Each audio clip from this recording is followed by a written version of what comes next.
Hello everyone, this is निशान चौहान। आज जो हम बात करने वाले हैं वो हमारा मोशन इन ए प्लेन से रिलेटेड 2010 से 2019 तक जो भी प्रीवियस ईयर क्वेश्चंस हैं उनकी बात करने वाले हैं जो आपके नीट और आईआईटी में इसमें आए हुए हैं। ठीक है, तो स्टार्ट करते हैं। स्टार्ट करने से पहले जिन लोगों ने अभी तक हमारे चैनल को सब्सक्राइब नहीं किया है वो प्लीज़ चैनल को सब्सक्राइब जरूर करें और साथ साथ बेल आइकन के बटन को प्रेस करना ना भूलें। तो स्टार्ट करते हैं। तो हमारी जो फर्स्ट प्रॉब्लम है वो है the x and y coordinates of the particle at any time are x equal 5t minus 2t square y equal 10t। Problem solve करने का तरीका, सबसे पहले आप जो भी डाटा गिवन है उसे लिख लीजिए। तो x इक्वल टू कितना गिवन है आपको 5t माइनस 2t स्क्वायर और y इक्वल टू कितना गिवन है आपको 10t। आपको गिवन है x मीटर में है, y मीटर में है, टाइम किस में सेकंड में है। एक्सेलेरेशन ऑफ द पार्टिकल पूछा गया है आपसे t इक्वल टू 2 सेकंड पे। 2017 में प्रॉब्लम आई है, कब पूछा गया है, t इक्वल टू 2 सेकंड पर। ध्यान से देखेंगे, एक्सेलेरेशन निकालने के लिए इसका हम दो बार डिफरेंशिएशन करेंगे। तो इसका डिफरेंशिएशन करते हैं तो dx अपॉन dt कितना हो जाएगा, ये 5 माइनस 4t, क्योंकि t का 1 हो जाएगा और t स्क्वायर का 2t, 2 2 का 4 हो जाएगा। फिर से जब इसका डिफरेंशिएशन करेंगे तो d2x upon dt2 is equal to 5 का कितना हो जाएगा 0 माइनस t का 1 हो जाएगा, कितना बचेगा 4, कितना बचेगा केवल 4 बचेगा। ऐसे ही इधर बात करते हैं तो dy अपॉन dt तो कितना आ जाएगा आपके पास 10, और 10 कांस्टेंट है तो जब इसका दोबारा डिफरेंशिएशन करेंगे वो कितना आ जाएगा आपका 0। ठीक है, तो ये तो आया हमारा कितना a y डायरेक्शन में और ये किस डायरेक्शन में आया a x डायरेक्शन में। नेट एक्सेलेरेशन निकालने के लिए आप क्या करेंगे, दोनों को ऐड कर दीजिए। ax प्लस ए वाई कितना हो गया, ये -4 प्लस 0 दैट इज कितना आ गया -4 मीटर पर सेकेंड स्क्वायर। तो ऑप्शन नंबर सी आपका मैच कर गया। कौन सा ऑप्शन मैच कर गया, ऑप्शन नंबर सी। अगली प्रॉब्लम की बात करते हैं, ध्यान से पढ़ेंगे प्रॉब्लम को। प्रॉब्लम लेंथी है लेकिन आसान बहुत है। प्रॉब्लम में गिवन है प्रीति एक लड़की है, reach the metro station and found that the escalator was not working. खराब है मशीन जो ऊपर होती है सीढ़ी, जो ऑटोमेटिक सीढ़ी होती है। The she walked up the stationary escalator in time t1। तो वो जो नॉर्मल वाली सीढ़ी होती है उससे ऊपर की तरफ गई, कितना टाइम लिया उसने, t1 टाइम लिया। Other days if she remains stationary on the moving escalator, अगर वो मूविंग एस्केलेटर पे खड़ी हो जाती थी तो उसे कितना टाइम लगता था, t2 टाइम लगता था। तो आपसे पूछा है time taken by her to walk up on the moving escalator will be, कितना टाइम वो लेगी अगर दोनों ऑब्जेक्ट मूव कर रहे हो, कि वो भी मूव करे और एस्केलेटर भी मूव करे। तो एक बार क्वेश्चन को समझेंगे ध्यान से। क्वेश्चन कहना क्या चाहता है, आपके पास इस तरीके से एस्केलेटर है, ठीक है। तो एक सिचुएशन तो ये है कि प्रीति जैसी यहां पर आई, ये आपकी प्रीति है छोटी सी, जैसे ही यहां पर आई तो इसने क्या देखा, ये मशीन खराब पड़ी है तो इसके ऊपर नॉर्मली चढ़ती है, इस तरीके से चली गई। इसने कितना टाइम लिया इस सिचुएशन में, t1। जब क्या है, मशीन मूव नहीं कर रही है, मशीन की स्पीड कितनी है, 0 है। जब ये ऊपर की तरफ चल रही है तो ये यहां पर आके खड़ी हो गई प्रीति फर्स्ट क्लास आराम से। थोड़ी देर बाद ये यहां पहुंच गई, तो कितना टाइम ले रही है, ये t2 टाइम ले रही है। प्रॉब्लम में पूछा गया है कि मशीन भी मूव कर रही हो और साथ साथ प्रीति भी भाग रही हो इसके ऊपर, तो उस सिचुएशन में कितना आपका टाइम लगेगा, कितना टाइम उसमें लगने वाला है। ठीक है, तो सबसे पहले हम मान लेते हैं क्या, t1 टाइम कब लगा, जब स्टेशनरी है कौन आपका एस्केलेटर। t2 कब, जब मूविंग है एस्केलेटर, ठीक है, और जो प्रीति है वो स्टैंडिंग पोजीशन में है। डी क्या हो गया आपका, डिस्प्लेसमेंट हो गया, क्योंकि वो तो हमेशा सेम ही रहने वाला है। ठीक है, v1 क्या हो गई आपकी, velocity of stationary escalator, v1 velocity, और जो v2 हो गई वेलोसिटी ऑफ मूविंग एस्केलेटर। किसकी, ये प्रीति की वेलोसिटी है, स्टेशनरी एक्सेलेटर पे v1 है और मूविंग वाले पे कितनी है, प्रीति की v2 है। ठीक है, अब हमसे जो पूछा गया है वो कॉमन टाइम t मान लिया, कब, जब व्हेन बोथ आर मूविंग, जब आपका एस्केलेटर भी चल रहा हो और प्रीति भी उसके ऊपर मूव कर रही हो। ठीक है, तो देखो ध्यान से, v1 की बात करें तो distance d upon t1, v2 की बात करेंगे तो सीधे सीधे कितना d अपॉन t2। ठीक है, अगर टोटल वेलोसिटी निकालोगे तो दोनों को ऐड कर दोगे, v1 प्लस v2। v कितना हो गया, d अपॉन t जो हमें निकालना है, v1 कितना हो गया, d अपॉन t1 प्लस ये कितना हो गया, d अपॉन t2। डी से डी कैंसिल हो जाएगा और सॉल्व करेंगे तो टी की वैल्यू कितनी आ जाएगी आपकी T1 T2 upon T1 plus T2। ठीक है, कौन सा ऑप्शन मैच कर गया? Option number C, option C से मैच कर गया। ठीक है, अगली प्रॉब्लम देखते हैं, बहुत ध्यान से देखना। प्रॉब्लम है ए particle move so that its position vector is given by this. तो देखो इस प्रॉब्लम को मैं यहां सॉल्व करके दिखाता हूं आपको। जो पोजीशन वेक्टर है आर वो कितना गिवन है आपका? Cos omega t x cap plus sine omega t y cap. अब आपसे बोला गया है क्या v वेलोसिटी और एक्सेलरेशन दोनों पैरेलल है? सेकंड ऑप्शन वेलोसिटी परपेंडिकुलर है आर के और a टुवर्ड्स ओरिजिन डायरेक्टेड है। थर्ड वेलोसिटी परपेंडिकुलर नहीं है, एक्सेलरेशन अवे है ओरिजिन से। और जो आपका लास्ट ऑप्शन है वो कहता है velocity and acceleration both are perpendicular to r. देखिए ध्यान से, तो जाहिर सी बात है चारों ऑप्शन में वेलोसिटी और एक्सेलरेशन की बात हो रही है। तो सबसे पहला हमारा काम क्या रहेगा? वेलोसिटी कैलकुलेट करना और साथ साथ फिर एक्सेलरेशन कैलकुलेट करना। तो देखो ध्यान से, वेलोसिटी कैलकुलेट करने के लिए मैं इसका एक बार डिफरेंशिएशन करूंगा dr अपॉन dt। ये कितना आ जाएगा? कॉस ओमेगा टी का कितना हो गया आपका साइन ओमेगा टी, साथ साथ ओमेगा आ जाएगा तो ओमेगा बाहर आ जाएगा। ऐसी साइन ओमेगा टी का कितना हो जाएगा? Minus cos omega t, omega बचेगा वो बाहर आ जाएगा। तो मैंने ओमेगा कॉमन ले लिया और ये कितना आ गया? Sine omega t x cap minus cos omega t y cap. ठीक है, आगे बात करते हैं। एक्सेलेरेशन होता है d two r upon d t two, double derivative. फिर से साइन ओमेगा टी का minus cos omega t, omega बाहर आ जाएगा और सेम है इसका। तो सॉल्व करेंगे कितना हो जाएगा? ये माइनस ओमेगा स्क्वायर और ये आ जाएगा आपका कॉस ओमेगा टी का कितना? Minus sine omega t. और कितना आ जाएगा सॉल्व करके? ये x cap plus sine omega t y cap. एक बार फिर से समझ लीजिए इस चीज को, क्या है कंडीशन? कॉस ओमेगा टी का आपने डिफरेंशिएशन करा तो वो आया माइनस साइन ओमेगा टी, और ओमेगा टी का में टी का हो गया क्या बचा? केवल ओमेगा, तो यहाँ बचेगा minus omega sine omega t. ऐसी साइन ओमेगा टी का करेंगे तो कितना आ जाएगा? Omega cos omega t, minus sine common लूंगा तो जो माइनस था, जो प्लस था वो माइनस हो गया, और जो माइनस था यहाँ पे वो कहाँ आ गया? बाहर आ गया। फिर से डेरिवेशन करा, साइन ओमेगा टी का कितना हो गया डिफरेंशिएशन? फिर से आपका कॉस ओमेगा टी, और कॉस ओमेगा टी का कितना हो गया? माइनस साइन ओमेगा टी, जिसकी वजह से माइनस साइन माइनस, और ये क्या हो गया आपका? प्लस हो गया। अब अगर आप ध्यान से देखें तो ये जो कंडीशन आई है ये ब्रैकेट के अंदर वाली, ये पूरा पूरा आपका आर है, तो ये कितना हो गया? Minus omega square r. तो आप अगर आप ध्यान से देखें तो ये इक्वेशन हो गई किसकी?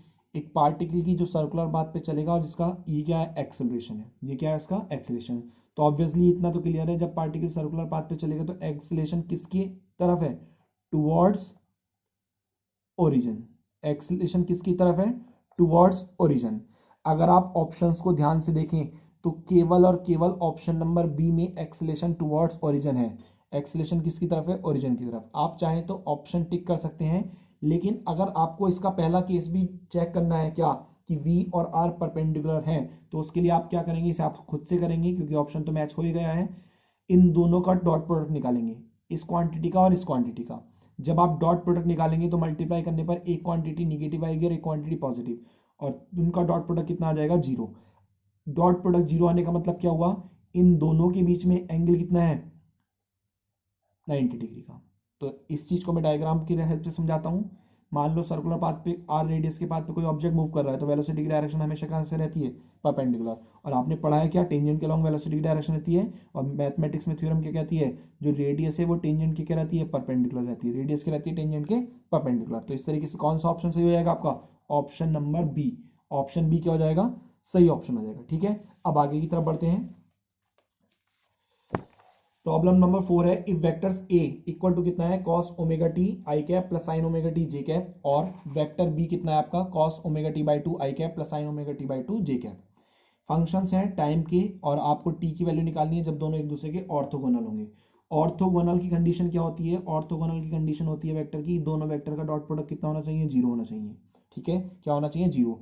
तो जब मैं इनका डॉट प्रोडक्ट करूंगा तो देखो आपको बताया था डॉट प्रोडक्ट के केस में सेम वाले बचते हैं और डिफरेंट वाले जीरो हो जाते हैं। तो जब मैं आई के साथ करूंगा तो वो तो एग्जिस्ट करेगा, लेकिन आई की जे के साथ डॉट प्रोडक्ट करने पर वो एग्जिस्ट नहीं करेगा, क्योंकि आई डॉट जे क्या होता है? जीरो होता है।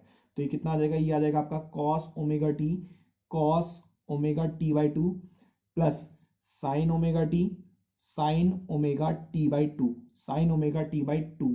अगर मैं ध्यान से देखूं तो ये फॉर्मूला बन गया किसका? कॉस ए माइनस बी का। तो ये हो जाएगा cos omega t minus omega t by to. किसके इक्वल हो जाएगा, 0 के इक्वल हो जाएगा। इसका एलसीएम ले लो तो ये कितना आ जाएगा, यहाँ से ये आ जाएगा cos omega t by two equal to 0। तो omega t by two equal to कितना हो गया आपका, कॉस इनवर्स 0। कितना हो गया, कॉस इनवर्स 0। और कॉस इनवर्स 0 की वैल्यू कितनी होती है आपकी, पाई बाई टू। इधर क्या चल रहा है आपका, ओमेगा टी बाई टू। तो यहाँ से सॉल्व करेंगे, 2 से 2 कैंसिल हो जाएगा और टी की वैल्यू कितनी आ जाएगी आपकी, पाई अपॉन ओमेगा। टी की वैल्यू कितनी आ जाएगी, पाई अपॉन ओमेगा। कौन सा ऑप्शन मैच कर गया, option number C. Option C आपका मैच कर गया है, ठीक है। अगली प्रॉब्लम की बात करते हैं। The position vector of a particle as a function of time is given by, कितना गिवन है आपको, आर इक्वल टू, देखो पोजीशन वेक्टर गिवन है तो ऑब्वियसली मैं इस पोजीशन वेक्टर को मैं इस फॉर्म में भी लिख सकता हूँ, r x i cap plus r y j cap, इस फॉर्म में लिख सकता हूँ। तो मैं क्या करता हूँ, दोनों को अलग अलग कर लेता हूँ। तो आर एक्स मेरे पास कितना है, 4 sine 2 pi t i cap, और सॉरी आई कैप नहीं आएगा क्योंकि केवल आर एक्स लिख रहे हैं। आर वाई कितना आ गया आपके पास, 4 कॉस 2 पाई टी, ठीक है। ये आपके आर एक्स और आर वाई आ गए हैं, ठीक। अब क्वेश्चन पढ़ो क्या है, आर मीटर में टी सेकंड में which one of the following move statement is wrong for the motion of particle, कौन सा स्टेटमेंट रॉन्ग है। तो देखो स्टेटमेंट रॉन्ग करने तभी आप कर सकते हैं जब आपको स्टेटमेंट पता हो। पहला क्या है, एक्सेलेरेशन इज अलोंग आर, अभी देखते हैं, चेक कर लेंगे थोड़ी देर बाद। एक्सेलेरेशन अलोंग आर कब होगा, जब ये इक्वेशन कहीं ना कहीं से सर्किल की इक्वेशन बनेगी। Magnitude of acceleration vector is v square upon r, तो ऑब्वियसली जब सर्कुलर पाथ पे एक्सेलेरेशन होगा तो सेंटीपिटल एक्सेलेरेशन होगा, उसकी वैल्यू कितनी होगी, वी स्क्वायर अपॉन आर होगी। Magnitude of the velocity of particle is 8 metre per second, इसे निकाल के देखना पड़ेगा। और path of the particle circle, अगर सर्किल पाथ है तो रेडियस कितनी होगी इसकी, 4 मीटर। तो देखो ध्यान से, इस प्रॉब्लम को सॉल्व करने की जरूरत है ही नहीं। क्यों नहीं है जरूरत, क्योंकि क्वेश्चन में बोला है कौन सा स्टेटमेंट गलत है। तो देखो अगर पाथ ऑफ द सर्किल है, अगर सर्कुलर मोशन एग्जिस्ट कर रही है तो एक्सेलेरेशन उसका इतना होगा वी स्क्वायर अपॉन आर, और साथ साथ किसके अलॉन्ग होगा, एक्सेलेरेशन आर के अलॉन्ग होगा। लेकिन फिर भी हमें वेलोसिटी का वेरिफिकेशन कराने के लिए वेलोसिटी को कैलकुलेट करना पड़ेगा। तो देखिए ध्यान से हम क्या करते हैं, सबसे पहले बाकी 3 ऑप्शन वेरीफाई कराते हैं। उसके लिए हम क्या करें, आर एक्स का स्क्वायर करके किस में जोड़ दें, आर वाई के स्क्वायर में। तो देखो 4 का स्क्वायर दोनों में से कॉमन आ जाएगा, साइन स्क्वायर इस पूरा एंगल और कॉस स्क्वायर ये पूरा एंगल, दोनों एंगल सेम है तो इनकी वैल्यू क्या हो जाएगी, sign square theta plus cos square theta क्या होता है, 1 होता है। तो किसके इक्वल आ जाएगा ये आपका, ये आ जाएगा 4 स्क्वायर के। तो ये किसकी इक्वेशन हो गई, लास्ट लेक्चर में डिस्कस भी करा था जब हमने वेक्टर कैलकुलस पढ़ा था। तो ये किसकी इक्वेशन हो गई, सर्किल की इक्वेशन हो गई। सर्किल की इक्वेशन जिसकी रेडियस कितनी है आपकी, रेडियस कितनी है आपकी 4 है। तो देखो ध्यान से, सर्किल की इक्वेशन बन गई, रेडियस आ गई 4, तो ये ऑप्शन सही था अपने आप में। सर्किल की इक्वेशन है तो एक्सेलेरेशन किसके अलॉन्ग होगा, रेडियस के अलॉन्ग होगा। और सर्किल की इक्वेशन है तो आप जानते हैं कौन सा एक्सेलेरेशन लग रहा होगा, सेंटीपिटल एक्सेलेरेशन, और सेंटीपिटल एक्सेलेरेशन का फॉर्मूला क्या होता है, we square upon are.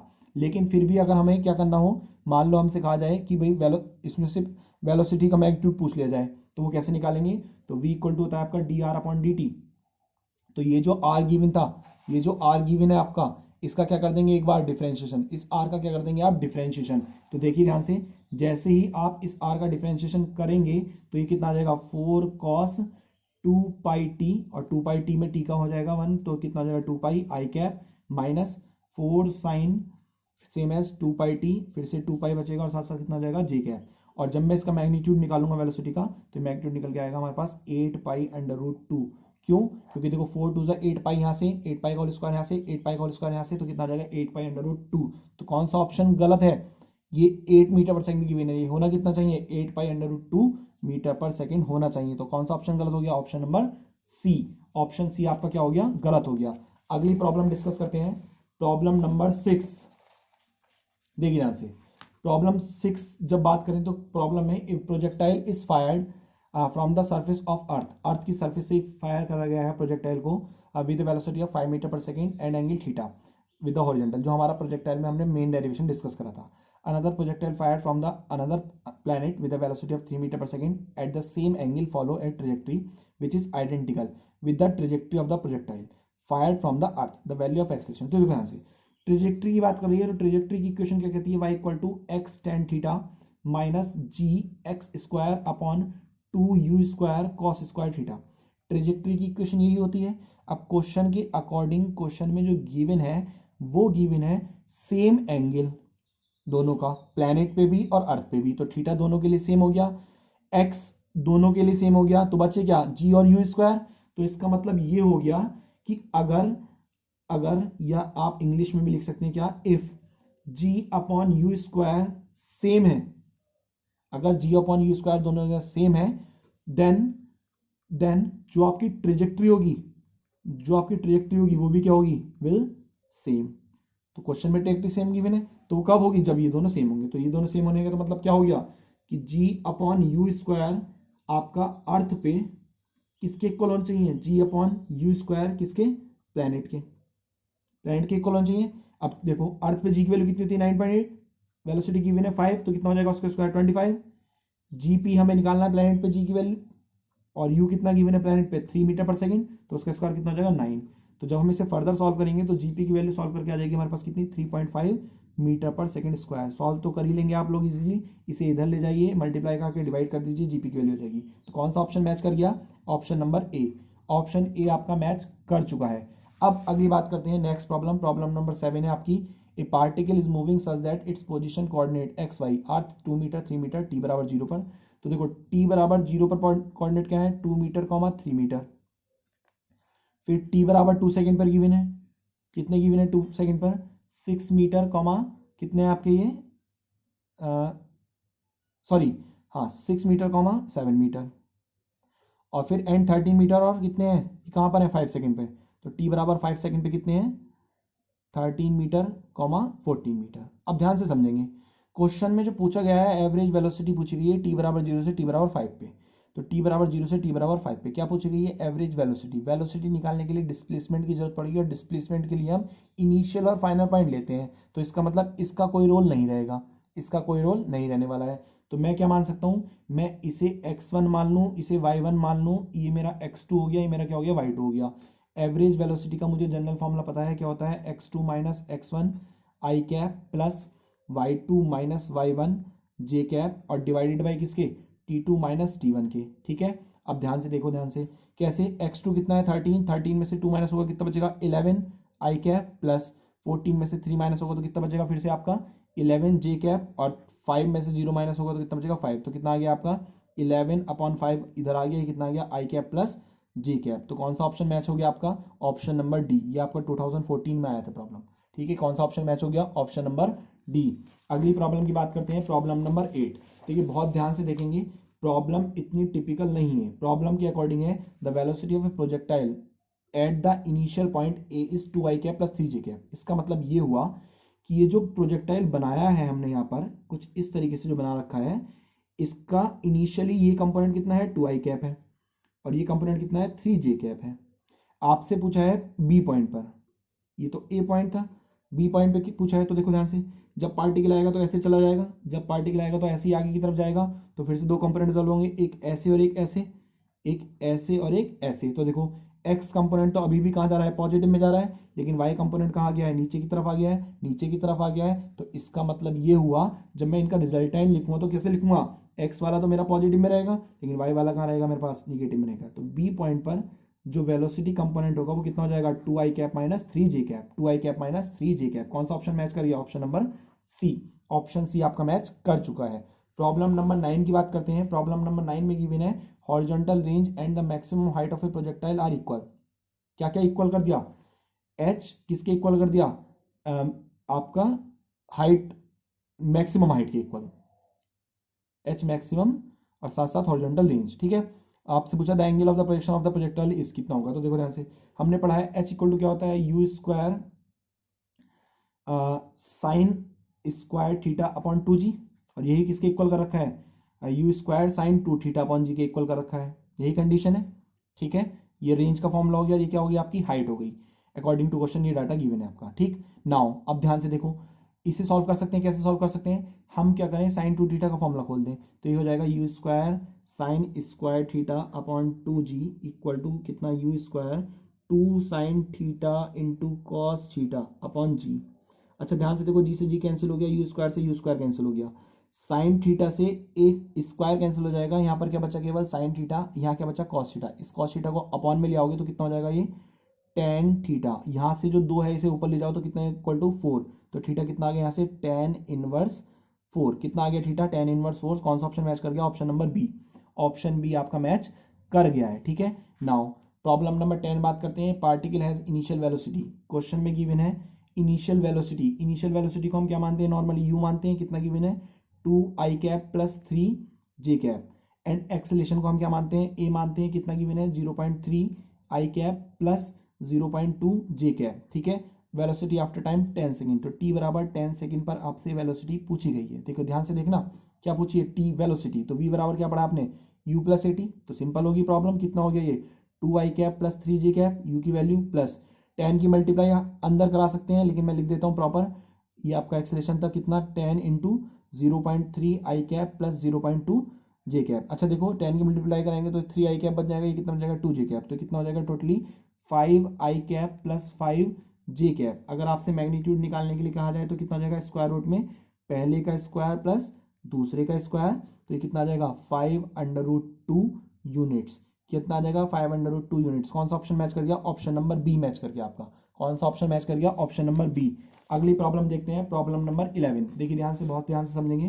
Problem given है, क्या गिवन है, a body is moving with velocity of 30 metre per second towards east. तो देखो ईस्ट में मूव कर रही है, तो ईस्ट का कंपोनेंट मतलब आई कैप ले लेंगे हम, किस तरफ जा रहा है 30 आई कैप मीटर पर सेकंड, किस तरफ, ईस्ट में, ठीक है।